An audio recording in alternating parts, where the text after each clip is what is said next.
காலை நேர வணக்கம். டெல்டா மாவட்டங்களில் மட்டுமல்ல, தமிழகத்தினுடைய ஒட்டுமொத்த உணவு களஞ்சியமாக விளங்கக்கூடிய தஞ்சை, திருவாரூர், நாகப்பட்டினம் மாவட்ட வேளாண்மையை பாதிக்கக்கூடிய வகையிலையும் மற்றும் குடிநீர், கால்நடைகளுக்கான குடிநீர் உட்பட அனைத்து விதமான பாதிப்புகளையும் ஏற்படுத்தக்கூடிய வகையில் ஆண்டுதோறும் ஜனவரி முதல் டிசம்பர் மாதம் வரையிலும்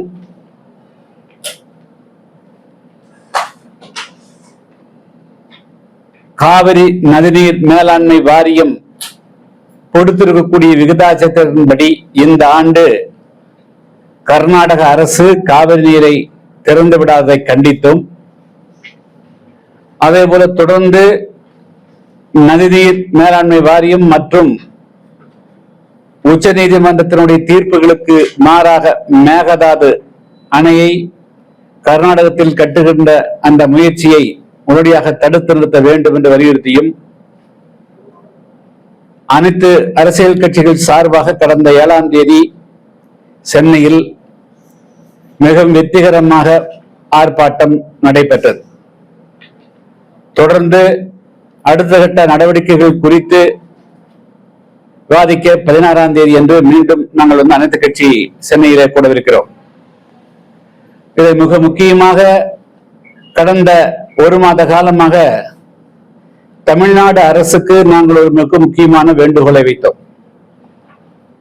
காவிரி நீர் பிரச்சனையிலே தமிழ்நாடு அரசு மெத்தன போக்கு காட்டக்கூடாது. மே மாதம், ஜூன் மாதம், ஜூலை மாதங்களுக்கு உண்டான உரிய பங்கீடு மே மாதம் 9.24, அதே போல ஜூன் மாதம் ஏறக்குறைய 10, ஜூலை மாசம் 20 என 40 TM தண்ணீர் கடந்த 3 மாதத்தில் நமக்கு சேர்ந்திருக்க வேண்டும். அந்த பங்கீடு நமக்கு முறையாக வராத காரணத்தினாலே பல லட்சக்கணக்கான ஏக்கர் நிலங்களில் பெறக்கூடிய குறுவை இந்த முறை சாகுபடி செய்யப்பட முடியவில்லை. அது மட்டுமல்ல, கடந்த 2 மாதங்களாக குடிநீருக்கே அந்த பகுதி மக்கள் அல்லல் படக்கூடிய நிலைமை, தினமும் வீதிக்கு போராடக்கூடிய நிலைமை, கால்நடைகள் தண்ணீர் இல்லாமல் மடியக்கூடிய நிலைமை போன்ற ஒரு அசாதாரணமான சூழ்நிலை இருக்கிறது. அதே போல மேகதாது அணையை காவிரி ஆற்றின் குறுக்கே கட்டுவதற்கு கர்நாடகத்தினுடைய முதலமைச்சர் சிவகுமார் அவர்கள் தனது கனவு திட்டமாக கருதி அதற்கான எல்லா விதமான முனைப்புகளும் காட்டுகிறார்.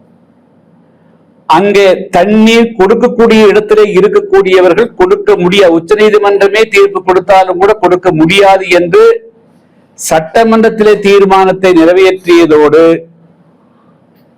சட்டமன்றத்துக்கு வெளியேயும் அனைத்து அரசியல் கட்சிகளையும் அரவணைக்கக்கூடிய வகையில், விவசாய சங்கங்கள், சமூக அமைக்கக்கூடிய வகையில் ஒரு பிரமாண்டமான அனைத்து கட்சி கூட்டத்தை அவர்கள் கூட்டுகிறார்கள்.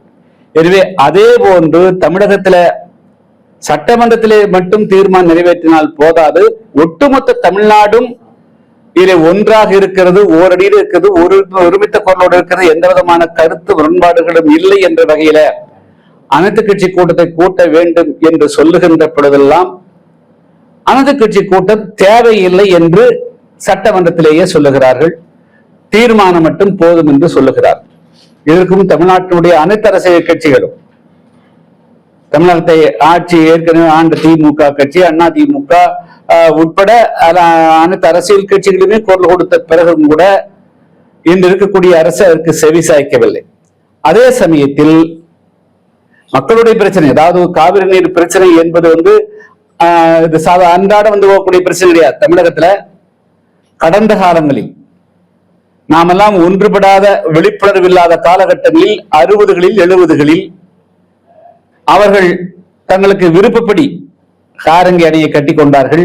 ஹேமாவதி அணை, கிருஷ்ணராஜா அணை, கபினி அணை கட்டி கொண்ட காரணத்தினால்தான் இன்னைக்கு தமிழ்நாட்டுக்கு முதல்ல 500-600 TMC தண்ணீர் கொண்டிருந்த தமிழ்நாடு, இன்னும் சொல்ல போனால் ஏறக்குறைய 30 லட்சம் ஏக்கர் காவிரி நீர் பாசனம் இருந்ததுங்க. கர்நாடகத்துல வெறும் 3 லட்சம் இருந்தது. அங்கே இப்படி 30 லட்சம் ஆகிவிட்டது. தமிழ்நாட்டுல 3 லட்சம் ஆகிவிட்டது. எனவே இவ்வளவு ஒரு மிக முக்கியமான பிரச்சனைக்கு அனைத்து கட்சி கூட்டத்தை கூட்டுவதற்கு இன்று தமிழக முதலமைச்சராக இருக்கக்கூடிய மாண்புமிகு விஜய் அவர்கள் மறுத்து வருகிறார். அதே சமயத்தில் தொகுதி, அதாவது நாடாளுமன்ற தொகுதி மறுசீரமைப்பு சம்பந்தமாக நேற்றைய முன்தினம் அதே தமிழ்நாடு முதலமைச்சருடைய தலைமையில வெளியே சட்டமன்றத்துக்கு நாடாளுமன்றத்துக்கு வெளியே அனைத்து கட்சி கூட்டத்தை கூட்டுகிறார். அதுல எல்லா கட்சிகளும் கலந்து கொள்ளவில்லை என்பது வேறு. இதே முதலமைச்சர் அவர்கள் தான் முதலமைச்சர் பதவிக்கு வருவதற்கு முன்பாக 2025ஆம் ஆண்டு ஒரு வருடத்திற்கு முன்பு அவர் இந்த தொகுதி மறுவரை சம்பந்தமாக பேசுகின்ற பொழுது, நாடாளுமன்ற சட்டமன்ற உறுப்பினர்களுடைய பற்றாக்குறை என்பது ஒரு மக்கள் பிரச்சனையே இல்லை, அதைவிட மிக முக்கியமான ஜனநாயகம் சார்ந்த பல பிரச்சனைகள் நாட்டில் இருப்பதை நான் கீழே விவரித்து இருக்கிறேன் அப்படின்னு சொன்னவர். அதாவது மக்கள் பிரச்சனையே இல்லாத ஒரு பிரச்சனைக்கு இன்னைக்கு அனைத்து கட்சி கூட்டம் போட்டுறீங்களே, ஆனால் பல லட்சக்கணக்கான மக்கள் மட்டும் 7 கோடி தமிழ் மக்களுடைய உணவு களஞ்சியமாக விளங்கக்கூடிய டெல்டா இன்னைக்கு வறண்டு போகக்கூடிய நிலைமை, பாலைவனமாகக்கூடிய நிலைமை, அங்க இருக்கக்கூடிய லட்சக்கணக்கான ஏழை விவசாய தொழிலாளர்கள் இடம்பெயரக்கூடிய நிலைமை ஏற்பட்ட பிறகு கூட அனைத்து கட்சி கூட்டத்தை கூட்டுவதற்கு உங்களுக்கு என்ன தயக்கம்? அப்போ இந்த அனைத்து கட்சி கூட்டத்தை கூட்டி ஒரு நெருக்கடி கொடுத்தால் கர்நாடகத்தில் இருக்கக்கூடிய காங்கிரஸ் கோபித்துக் கொள்ளும், அங்க இருக்கக்கூடிய தன்னுடைய ரசிக பெருமக்கள் கோபத்துக்கு இவருடைய மீது வெறுப்பு கொள்ளுவார்கள் என்ற சுயநலத்தோடு தமிழ்நாடு முதலமைச்சர் இந்த விஷயத்தை அணுகிறாரா என்பதுதான் என்னுடைய மிக முக்கியமான கேள்வியாகும். அது சரியாகாது. வரலாற்றில் இந்த பிழையை இன்று ஆட்சி பெறக்கூடிய விஜய் அவர்கள் செய்துவிடக் கூடாது. காவிரி பிரச்சனையை தவறு வைத்தால் அது வரலாற்று பிழையாகிவிடும். அதனால மீண்டும் வலியுறுத்துகிறோம், நீங்க அனைத்து அரசியல் கட்சிகளுடைய கூட்டத்தை சட்டமன்றத்துக்கு வெளியே கூட்டணும். அனைத்து அரசியல் கட்சி தலைவர்கள், விவசாய சங்கங்கள், சமூக ஆர்வலர்கள் அடங்கிய ஒரு 300-400 பேரோட சென்று பாரத பிரதமர் மோடி அவர்களை சந்தித்து 2 முக்கியமான விஷயங்களுக்கு தரணும். ஒண்ணு, நிரந்தரமாக எந்த காரணத்தை கொண்டும் காவிரி ஆற்றுடைய குறுக்கே கர்நாடகத்தில் இனிமேல் ஒரு தடுப்பணையோ அணையோ கட்டுவதற்கு மத்திய அரசு அனுமதிக்க மாட்டோம் என்று உத்தரவாதத்தை பெறணும். நம்பர் 1. 2வது, காவிரி நீர் திறந்துவிடக்கூடிய அதிகாரத்தை காவிரி நதியின் மேலாண் வாரியம் அமைச்ச பிறகு மீண்டும் கர்நாடக அரசு கொடுத்தாங்க. அதுதான் இப்ப அவங்க அணையில நீர் இருந்தாலும் கூட திறந்து விட மாட்டேங்கிறாங்க. அதனால முழுக்க நடுநிலோடு இருக்கக்கூடிய எப்படி இருக்கக்கூடிய ஒரு அமைப்படுத்தல் தான் அது இருக்கும். வேற கர்நாடக அரசத்தில் இந்த வெளிக்குண்டுல தண்ணி திறந்து விடக்கூடிய அதிகாரத்தை அங்க இருக்கக்கூடாது. எனவே இந்த 2 விஷயம். அதே போல எவ்வளவு வறட்சி காலகட்டமாக இருந்தாலும் கூட அந்த அணைகளில் இருக்கக்கூடிய நீரினுடைய விகிதாச்சாரத்துக்கு ஏற்ப தமிழ்நாட்டுக்கு அது பங்கு வந்துடணும். எனவே இந்த 3 விஷயங்களில் தீர்வு காணக்கூடிய வகையில நீங்க அனைத்து கட்சியினுடைய தலைவரோடு சென்று பாரத பிரதமர் சந்திக்கணும் அப்படிங்கிறத நாங்க தொடர்ந்து வலியுறுத்துறோம். இது சம்பந்தமாக தொடர் போராட்டங்களை முன்னெடுப்பதற்காக 16ஆம் தேதி என்று சென்னையில மீண்டும் அனைத்து அரசியல் கட்சியுடைய கூட்டம் நடைபெறுகிறது. அடுத்தது இந்த கான்ஸ்டியூஷன் பற்றி வருகின்ற பொழுது, அதாவது தொகுதி மறுவரை பற்றி பல்வேறு விதமான கருத்துக்கள் இருக்கின்றன. இப்போ கடந்த சில மாதங்களுக்கு முன்பு, தேர்தலுக்கு முன்பு வரையிலும் கூட காங்கிரஸ் கட்சி ஃபேர் டீலிமிட்டேஷன், அதாவது நியாயமான, நேர்மையான, வெளிப்படையான தொகுதி மறுசீரமைப்பு என்று சொல்லிக் கொண்டிருந்த காங்கிரஸ் இன்னைக்கு நேர பல்ட்டி அடிச்சு, அது கூட பிற மாநிலங்கள், வண்டமான கர்நாடகத்திலேயோ அல்லது கேரளாவில அல்லது ஆந்திராவில, தெலுங்கானாவில, இந்த தென்மாவட்டங்கள் அவங்க ஆட்சியில் கிடைச்சது கூட கூட்டத்துல தமிழ்நாட்டுல ஒரு கூட்டத்தை நடத்திட்டு அவர்கள் இப்பொழுது மறுசீரமைப்பே தேவையில்லை என்று ஒரு கருத்தை முன்வைக்கிறார். இது முதல்ல அகில இந்திய காங்கிரஸ் கட்சியினுடைய நிலைப்பாடா என்பது முதல் கேள்வி. 2வது, இது சட்டபூர்வமாக அவர்கள் வைக்கக்கூடியது நியாயமா? அதாவது இப்படி 1971 கடந்த முறை நடந்திருக்குதுங்க, சென்சஸ் படி மறுசீரமைப்பு நடந்திருக்கு. இப்போ சென்சஸ் துவங்கியாச்சு. 2027க்குள்ள அது முடிஞ்சிடும் நினைக்கிறேன். அப்போ 2027ஆம் ஆண்டு இந்தியாவினுடைய ஒட்டுமொத்த மக்கள் தொகை கணக்கெடுப்பு முடிந்து விட்டால் நாடாளுமன்றத்தில் சீர்திருத்தம் வருகிறதோ இல்லையோ, முக்கியமான பாயிண்ட் சொல்லப்படும், மக்கள் தொகை விகிதாச்சாரத்தினுடைய அடிப்படையில் தான் தொகுதிகள் மறுசீரமைப்பு நடைபெறும். அது ஆட்டோமேட்டிக்கா நடந்தாகணும். அப்போ அந்த மாதிரி நடந்தால் தமிழ்நாட்டுக்கு நிச்சயமாக பாதிப்பு வந்துடும். அதை தடுத்து நிறுத்தணுமா வேண்டாம். அப்போ மக்கள் தொகை கணக்கு இருக்கிற போது வடக்கு மாநிலங்கள் பாதிப்பு வந்து விடும், அவங்களுக்கு அதிகமான நன்மையும் நம்மளுக்கு தமிழ்நாட்டுக்கு பாதிப்பு வருங்கிற போது இந்த சீர்திருத்தம் கொண்டு வந்து நாடாளுமன்ற சட்டம் இயற்றி அந்த மறுசீரமைப்பு நடக்கின்ற பொழுது எந்த மாநிலங்களும் பாதிக்கப்படாத வகையில் எல்லாம் 50% அப்படிங்கிற அந்த கணக்கு போனாதான் நம்மளுக்கு ஜஸ்டிஸ் கிடைக்கும். இதையே இந்த நீதி, இந்த தமிழ்நாட்டுக்கான நீதி நிலைநாட்டுறதுல காங்கிரஸ் கட்சிக்கோ அல்லது இன்னைக்கு ஆட்சி இருக்கக்கூடிய விஜய் அவருடைய கட்சிக்கோ என்ன தயக்கம்? அப்ப உங்களுக்கு சரியான அட்வைஸ் எதுலையுமே இல்லையா? காவிரி பிரச்சனையிலும் இல்ல, மறுசீரமைப்பிலும் இல்ல. அப்போ ஒட்டுமொத்த காவிரிக்கும் நீங்கள் கொந்தகம் செய்யறீங்க, மறுசீரமைப்பிலையும் தவறுதலாக யாரோ ஒரு கூட்டத்தை போய் கலந்துட்டு இது அனைத்து கட்சி கூட்டம் என்ற முத்திரையை வைத்துவிட்டு அதுல முதலமைச்சர் வெளியே அவருடைய நிலைப்பாடு என்ன என்பது கூட சொல்லாமல் அப்படியே போயிட்டாரு. அப்போ இதுக்கு எதிராக கருத்து ஏதோ இது மறுசீரமைப்பு தேவையில்லை என்பது மாதிரி கொண்டு வராங்க. பார்லிமெண்ட்ல சட்டமே வரலாற்று கூட ஆட்டோமேட்டிக்கா கணக்கெடுப்பு நடந்தாச்சு அப்படின்னா ஆட்டோமேட்டிக்கா பழைய பார்முலா படி போயிருங்க. இதுதான் கான்ஸ்டிடியூஷன் ஆர்டிகல் 81 and 82 சொல்லுதுங்க. அதை நான் சொல்றதுக்காக தான் உங்களை கூப்பிட்டுருவேன். சோ இந்த கருத்தை நீங்க கொண்டு போகலாம். அடுத்ததுங்க, மாஞ்சோலை தேயிலை தொழிலாளர்களுக்கு போராட்டம் நடத்துகின்ற பொழுது நான் மாஞ்சோலையை விட்டுட்டோம்னா அடுத்து தமிழ்நாட்டுடைய பிற பகுதியில் வாழக்கூடிய மலைய மக்களுக்கும் பாதிப்பருன்னு சொன்னேன். இப்ப பாத்தீங்க அப்படின்னா பல பகுதிகளிலையும் தேனி மாவட்டத்திலையும் அங்க வாழக்கூடிய மக்கள் வெளியேற்றப்படக்கூடிய பல்லாயிரக்கணக்கான பேர் போராடுறாங்க.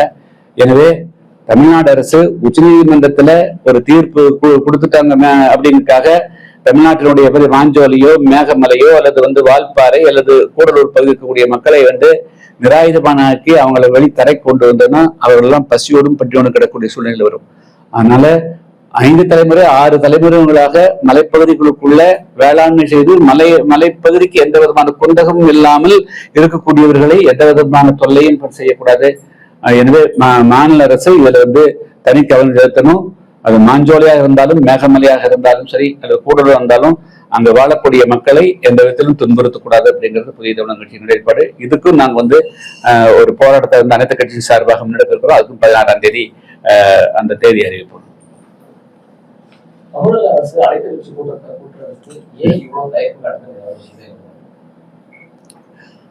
காங்கிரஸ பகைச்சு கூடாதுங்க, அதான் அவங்களுடைய நம்பர் 1.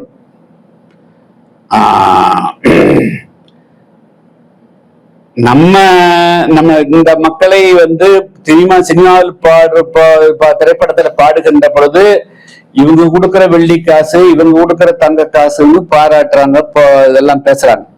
ஆனா அவங்களுடைய இதயம் யாருக்காக துடிக்குதுன்னா அவங்க வாழக்கூடிய மாநிலங்களுக்கு தான் துடிக்குதுன்னு நம்ம பார்த்திருக்கிறோம். இப்போ இவர் தமிழ்நாட்டில் பிறந்தவர், தமிழ் மொழியால் அடையாளப்படுத்தப்பட்டவர்.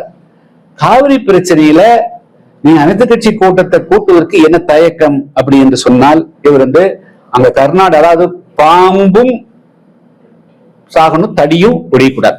இதுதான் அவங்களுடைய பார்வை. காங்கிரஸ் கட்சிக்கு எந்த விதத்திலையும் சிறு சங்கடம் கூட வந்துடக்கூடாது. அங்க அவரு அதை அனைத்து கட்சி கூட்டத்தை நடத்தி அழுத்தம் கொடுத்தால் காங்கிரசுக்கு ஒரு நெருக்கடி ஏற்படுகிறது. காங்கிரஸ் அங்கே இருக்கிற காங்கிரஸ் நெருக்கடி ஏற்பட்டால் எங்க இருக்கக்கூடியவர்கள் வெளியே போய்விடுவார்கள், ஆட்சி போய்விடும். அப்போ தன்னுடைய ஆட்சியை தக்க வைத்துக் கொள்ள வேண்டும் என்பதற்காக தமிழ்நாட்டு மக்களுடைய நலன்களை பலி கொடுப்பதற்கு தாரை வார்ப்பதற்கு தயாராகிவிட்டார் என்பதுதான். 2வது, இப்போ ஒரு இந்த ரூட் மாவியா மூலமா இந்தியா ஃபுல்லா அவருக்கு ஏதோ பெரிய செல்வாக்கு கூட மாதிரியும் அடுத்தது ஒரு பிரதமரை போல என்ற அப்படி எல்லாம் ஒரு பில்டப் நடக்குதுங்க. அப்ப கர்நாடகத்தில் இருக்கக்கூடிய தன்னுடைய ரசிகர்கள் இவருக்கு எதிராக திரும்பி விடக்கூடாது என்று கருதுகிறாரோ என்ற எண்ணம் தோன்றுகிறது. எனவே இந்த 2 பார்வையில ஒட்டுமொத்தமா அவர் தமிழ்நாட்டு நலனுடைய முன்னிறுத்த தன்னுடைய நலனை, தன்னுடைய புகழ், தனக்கான செல்வாக்கு, இந்த ஆட்சி அதிகாரத்தை காப்பாற்றிக் கொள்ள வேண்டும் என்பதற்காக தமிழ்நாட்டினுடைய நலனை விட்டு கொடுத்து தயாராகிவிட்டார் என்பது அதனுடைய வெளிப்பாடாக நான் பார்க்கிறேன்.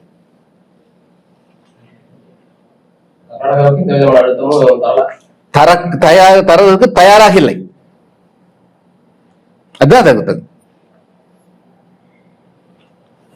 அனைத்து கட்சி கூட்டம் கூட்டுவதனால இந்த காங்கிரஸுக்கு என்ன சங்கடம் வந்துட போகுது? தமிழ்நாட்டுல காங்கிரஸும் இருக்கக்கூடிய ஆட்சியில கூட்டணியில் அங்கம் வைக்கிறது. தமிழக காங்கிரஸ் சார், அது தமிழ்நாட்டுக்கு காவிரி வரக்கூடாதுன்னு சார். அதாவதுங்க, கர்நாடகத்தை பொறுத்தளவு உங்களுக்கு தெரியும், நீ நாங்க வந்து 91ல காவிரி பிரச்சனை வர்றபோது மாண்டியா மாவட்டத்துல வந்து அதிகமான கரும்பு விவசாயம் ஈடுபட்டக்கூடியவர்கள் தமிழகத்திலிருந்து இடம்பெயர்ந்து இருக்கக்கூடியவர்கள் தான். அந்த தமிழர்கள்லாம் அடித்து விரட்டப்பட்டு கோயம்புத்தூருக்கு வந்துட்டாங்க ஆயிரக்கணக்கான பேர். அவங்களுக்கெல்லாம் தங்கறதுக்கு இடம் அடிச்சு உணவு கொடுத்து மருத்துவ சேவைகளை நம்ம 91ல ஏறக்குறைய 9 இதுல 35 வருஷத்துக்கு முன்னாடிங்க. அப்போ இந்த காவிரி பிரச்சனையை பொறுத்த மட்டும் கர்நாடகத்துல சாதாரணமான கல்வியறிவியல் சொல்லக்கூடிய ஏழையிலிருந்து பணக்காரர்களும் படித்தவர்களும் படிக்காதவர்களும் எல்லாம் அங்க வந்து எந்த விதமான கட்சி வேறுபாடும் கிடையாது. அங்க பிஜேபி கட்சினா அது தேசிய கட்சி, கர்நாடகம் போனால் அது மாநில அளவிலான கட்சி. காங்கிரஸ் கட்சி தேசிய கட்சியா சொல்லப்படும், ஆனா கர்நாடகத்தில் அது கர்நாடக மாநில கட்சி. கம்யூனிஸ்ட் கட்சி எப்படி, எல்லா கட்சியும் அப்படித்தான். அதனால அங்க வந்து ஒரே சாலிடா இருக்கிறாங்க. கர்நாடகத்தை தமிழ்நாட்டுக்கு ஒரு சொட்டு தண்ணி கூட கொடுக்கூடாது. இப்ப எதுக்காக வந்து சிவகுமார் துடிக்கிறாரு, இந்த நதிநீர் மேலாண்மை வாரியத்தினுடைய தீர்ப்பை டைவர்ட் பண்ணணும், அதை சஸ்பெண்ட் பண்ணணும். அப்ப இன்னொரு 67 டிஎம்சியில வந்து மேகதாதுல இன்னொரு அணை கட்டிட்டா அந்த உபரி நீரையும் தேக்கி வச்சுக்கலாம். தண்ணி எந்த காலத்துக்கு தமிழ்நாட்டுக்கு தண்ணி போகக்கூடாது. இது கர்நாடகத்தில் இருக்கக்கூடிய எல்லா அரசியல்வாதிகளுடைய ஒரே சிந்தனை.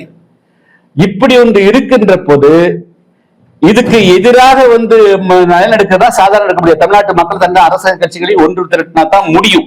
ஒன்று திரட்டுங்கிற போது மத்திய அரசு அங்கேயும் போராட்டம், அங்கேயும் ஒன்று திரண்டிருக்கார்கள், இங்கேயும் ஒன்று திரண்டிருக்கார்கள், நடுநிலையோடு செயல்பட வேண்டிய சூழல் ஏற்படும்.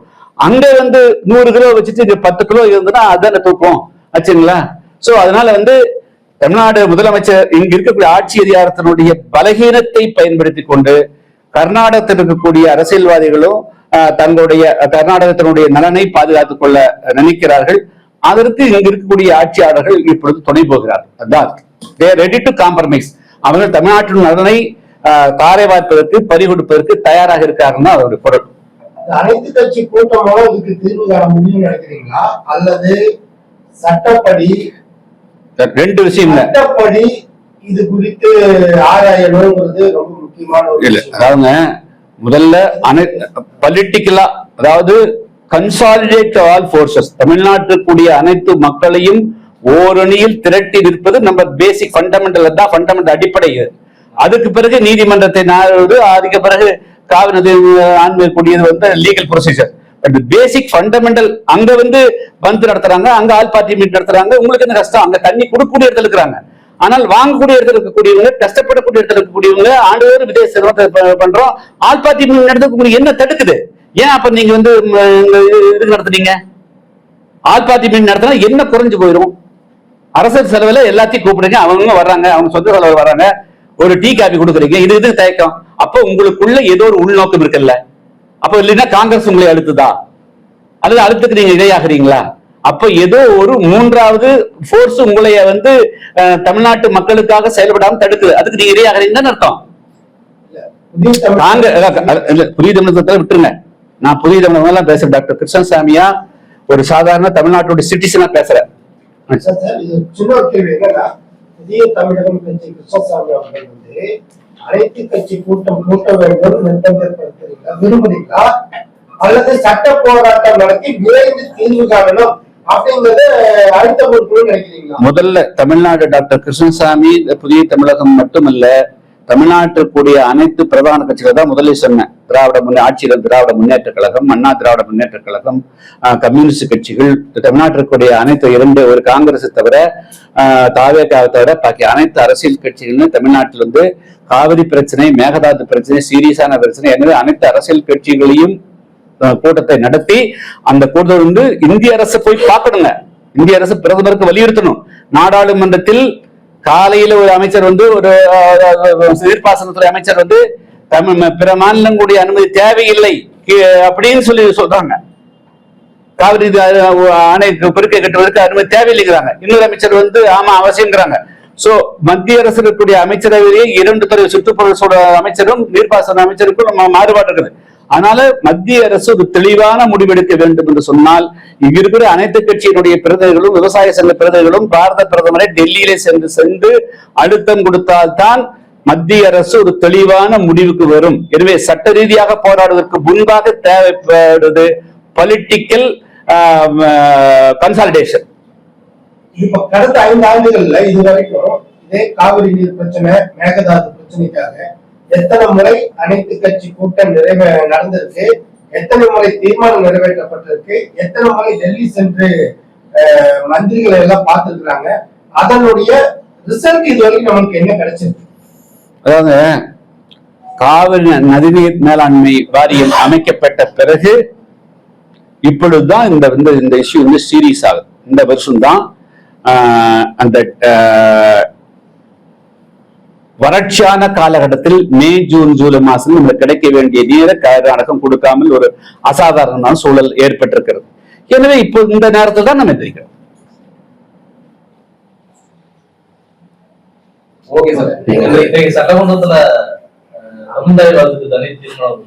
அது ஏற்கனவே நிறைவேற்றி பல முறை நிறைவேற்றிருக்காங்க. அது ஒன்றும் புதுசு இல்லைங்களா, அரசமாக தானே.